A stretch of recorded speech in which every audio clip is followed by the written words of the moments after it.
सीधे मुंह तो बात कर।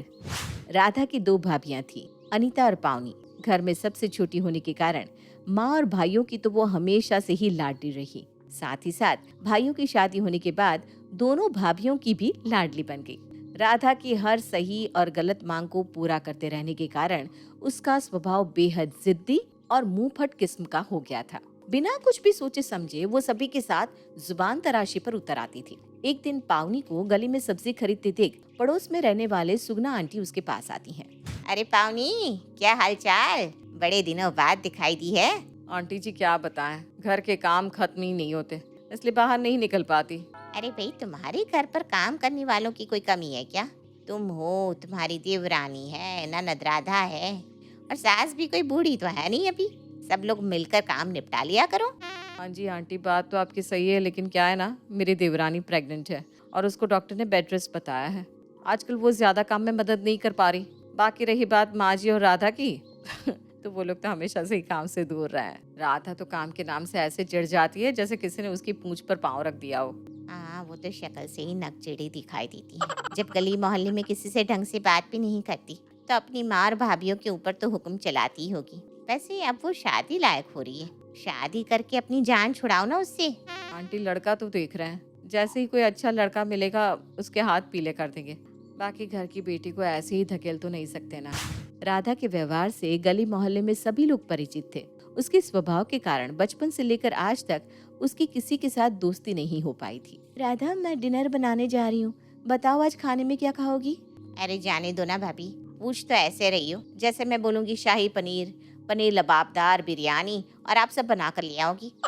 बनाना तो आपको वही है ना, घिया तौरी टिंडा। पूछने ऐसे आ जाती हो जैसे 5 स्टार होटल का मेन्यू डिसाइड हो रहा हो। अरे राधा, ये घर है, कोई 5 स्टार होटल नहीं है कि तुम शाही पनीर बोलोगी और मैं बनाकर तुम्हारे सामने पेश कर दूंगी। इतना तो तुम्हें भी पता ही होगा कि घर में कोई रोज रोज शाही पनीर, बिरयानी वगैरह बनाकर नहीं खाता। और अगर तुम्हें अपनी चॉइस नहीं भी बतानी है तो कम से कम सीधे मुंह बात तो कर ही सकती हो ना। ऐसा भी मैंने तुमसे क्या पूछ लिया था जो तुम मुझसे इस तरह से बात कर रही हो? अरे मैंने आपको ऐसा क्या कह दिया जो आप राशन पानी लेकर मेरे ऊपर चढ़ने लगी? अच्छा, मैं सबसे छोटी हूँ ना, इसलिए आप मुझे दबा कर रखना चाहती है। मैं बता रही हूँ भाभी, मेरे मुंह लगने की जरूरत नहीं है, वरना मैं अभी मोहल्ला इकट्ठा कर लूंगी और सबको पता चल जाएगा कि आप कितने पानी में हो। राधा, मुझे इस बात का कोई डर नहीं है। जब मैंने तुमसे कोई गलत बात नहीं की तो मुझे डर क्यों लगेगा? बुला लो जिसको भी बुलाना है। और मैं तुमसे सिर्फ इतना कह रही हूँ कि सीधी बात का सीधा जवाब भी दे सकती हो। हर बात के लिए उल्टा जवाब देना जरूरी नहीं है। मम्मी, मम्मी देखो ना, छोटी भाभी मुझसे किस तरह से बात कर रही है। पहले तो मेरे पास आकर उल जलूल सवाल पूछती है, उसके बाद मुझे 10-10 बातें भी सुना रही है। आने तो आज छोटे भैया को, मैं सारी बातें भैया को बता दूंगी। अनीता जानती थी कि राधा भाइयों की ही सर चढ़ाई हुई है। अगर कोई भी बात भाइयों तक पहुंच जाएगी तो गलती तो उसकी ही निकलेगी। इसलिए बात को ज्यादा आगे ना बढ़ाते हुए अनीता वहाँ से सीधा रसोई में चली जाती है। अगले दिन, भाभी, ओ भाभी, एक गिलास नींबू पानी पिला दो, बाहर बहुत गर्मी हो रही है, मेरा तो सर ही चकरा गया। अरे राधा, तुम आ गई? नहीं नहीं, अभी तो मेरा भूत आया है, मैं तभी कॉलेज में ही हूँ। अरे राधा, कम से कम उम्र का ही लिहाज कर लिया करो। ये कौन सा तरीका हुआ बड़ी भाभी से बात करने का? तो भाभी, आप भी सवाल थोड़े ढंग के कर लिया करो ना। अब मुझे सामने देख रही हो और पूछ भी रही हो, तुम आ गई? अरे आ गई हूँ तभी तो गला फाड़ फाड़ के चिल्ला रही हूँ कि नींबू पानी दे दो, और एक आप है कि फालतू के क्वेश्चन पूछने में लगी हुई है। राधा की बात सुनकर पावनी गुस्से में वहाँ से चली जाती है और उसे पानी का ग्लास देकर अपने कामों में लग जाती है। तभी बीना अपने कमरे से बाहर आती है। अरे राधा बेटा, तुझे देखकर तो लग रहा है कि आज तू बहुत थक गई है मेरी बिटिया। अच्छा, एग्जाम कैसा हुआ तेरा? क्यों, अगर बुरा हुआ होगा तो आप उसे ठीक कर देंगी क्या? अब हो गया ना जैसा होना था, अब जानकर क्या करोगी?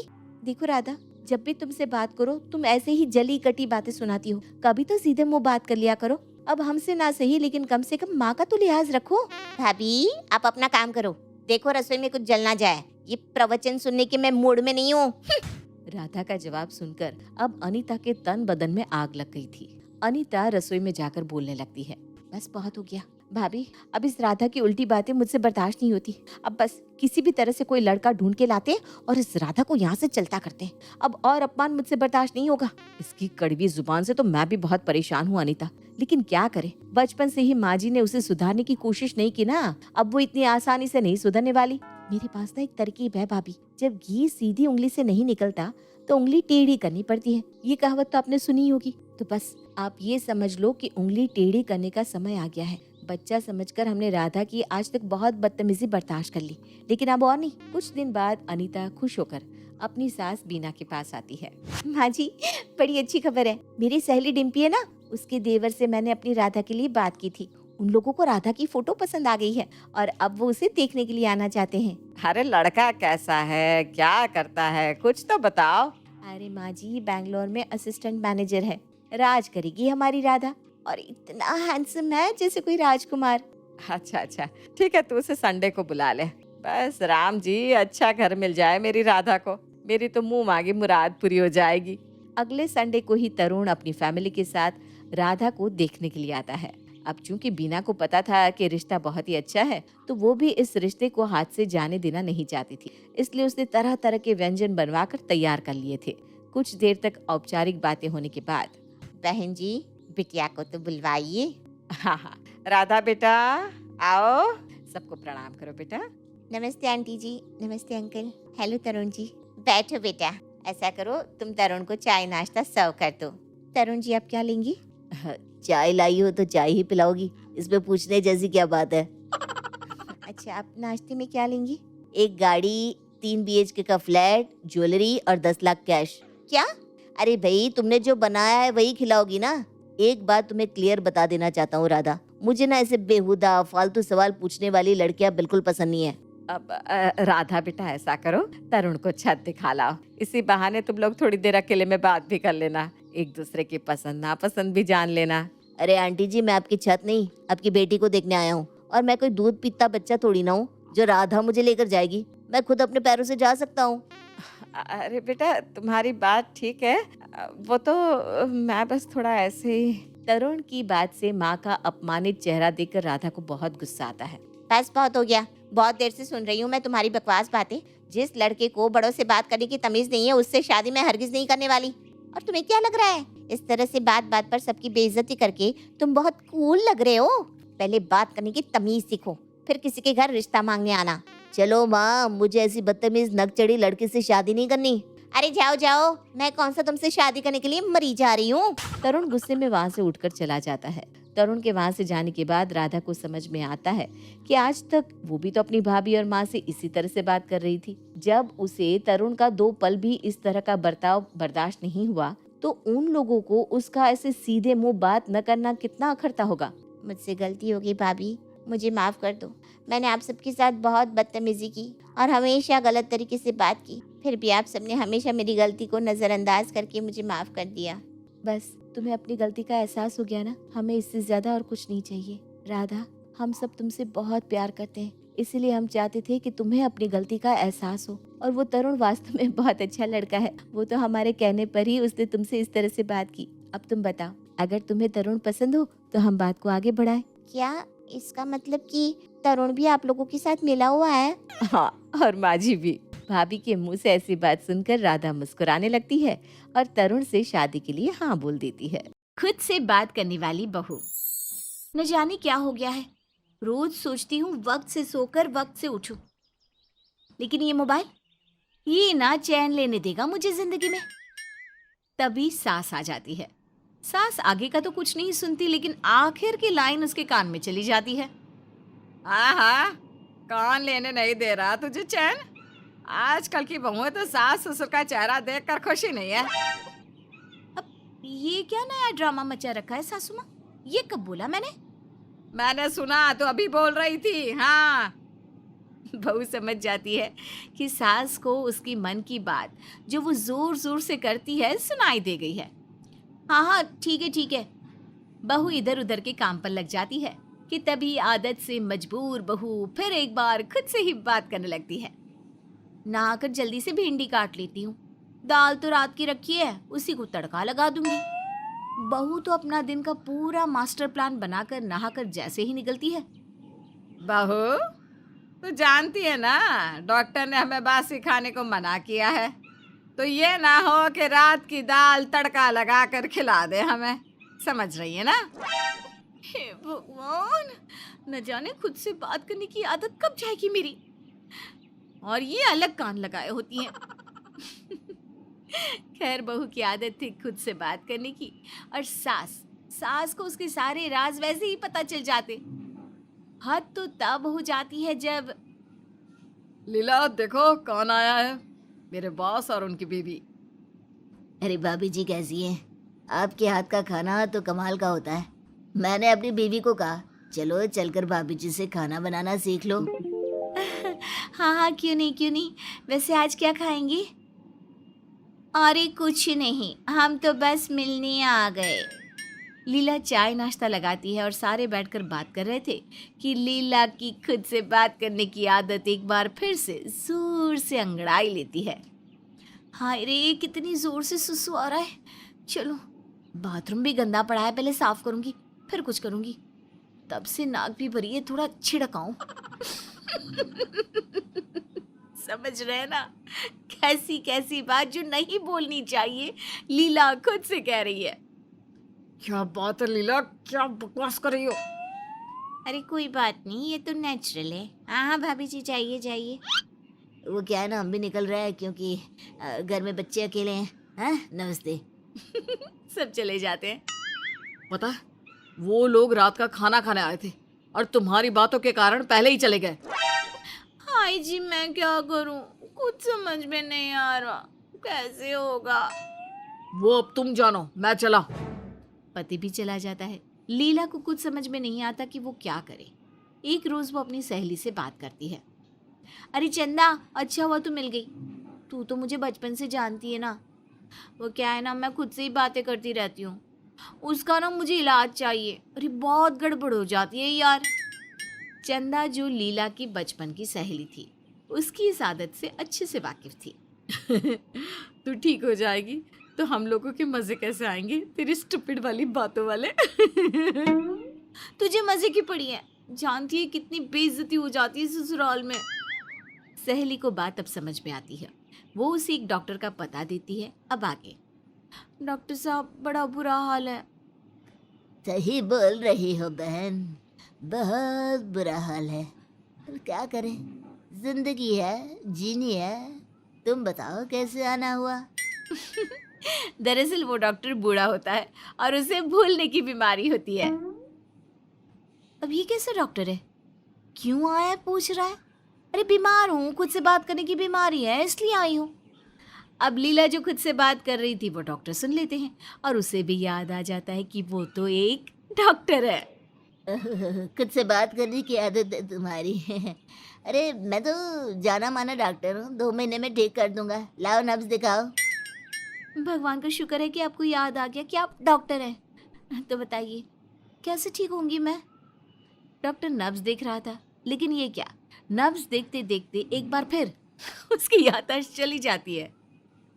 ओहो, भूख ना लगने की बीमारी है तुमको। बेटा क्यों मेरे पास आई हो, किसी डॉक्टर को क्यों नहीं दिखाती? तभी डॉक्टर की बीवी आ जाती है। अरे बेटा, अब ये किसी काम के डॉक्टर नहीं रहे, भूल जाते हैं हर बात। अरे तो क्लिनिक खोलकर क्यों बैठे हैं, बंद करवा दो ना। अरे वो बीच बीच में जब याद आ जाता है कि डॉक्टर है तो क्लिनिक में बैठने की जिद करते हैं। अब तुम तो जानती हो ना, इस उम्र में आदमी फिर से बच्चा बन जाता है। लीला को समझ में आ जाता है कि यहाँ उसका इलाज नहीं हो सकता। हे भगवान, लग रहा है यहाँ तो इलाज नहीं होगा। न जाने क्यों ऐसे लोग डॉक्टर बन जाते हैं, सबका टाइम खराब कर देते हैं। लीला बोले जा रही थी, पर ये नहीं देखती है कि सामने बुजुर्ग डॉक्टर की बीवी खड़ी होती है। तुम जैसे खुद से बात करने वालों को मेरे पति ने 2 महीने में ठीक कर दिया है। यहाँ खड़े होकर बड़बड़ाने की जरूरत नहीं है, निकलो यहाँ से। क्या करती लीला, घर आ जाती है और सास के सामने, माँ पापा ने न जाने क्यों मेरी इस बीमारी का कोई इलाज ही नहीं करवाया। अब चलती हूँ, ननद की शादी वाली साड़ी निकाल कर उसे काम वाले को दे देती हूँ। कब से मांग रही है। सड़ी सी साड़ी रखे रखे और ही खराब हो जाती है।